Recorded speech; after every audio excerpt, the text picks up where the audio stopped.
Force demographic change చాలా నిశ్శబ్దంగా జరిగిపోతుంది అని నరేంద్ర మోడీ చెప్పిన పాయింట్ ఒకటే.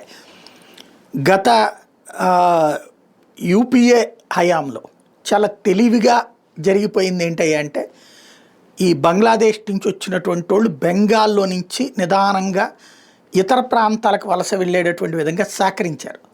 అది వాళ్ళు కావాలని చేయకపోవచ్చు, ఉపాధి కోసం వస్తున్నారంటే అట్లాగ వెళ్ళేటట్టు చేశారు. వాళ్ళు నిదానంగా మన సరిహద్దు రాష్ట్రాలన్నిట్లలో చేరిపోయారు. ఉత్తరప్రదేశ్లో చేరారు, పంజాబ్లో చేరారు, అట్లాగే ఈశాన్య రాష్ట్రాల్లో చేరారు, రాజస్థాన్లో చేరారు.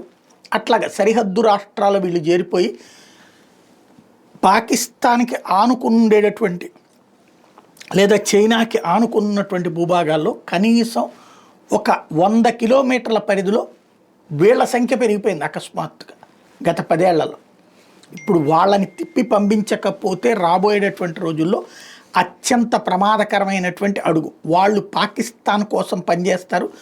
2001-11 మధ్యకాలంలో దగ్గరగా 25% మార్పు జరిగిపోయిందట. వీళ్ళు అక్కడికి వచ్చేసి అక్కడ ఉన్నటువంటి పేద ఆడపిల్లల్ని పెళ్ళిళ్ళు చేసుకుని వాళ్ళతో కాపురాలు చేస్తూ బిడ్డల్ని కంటూ ఓవరాల్గా పాకిస్తాన్ ప్రేమికుల్ని సరిహద్దుల్లో తయారు చేసినటువంటి ఒక తెలివైనటువంటి ఎత్తుగడ అన్నటువంటిది జరుగుతోంది.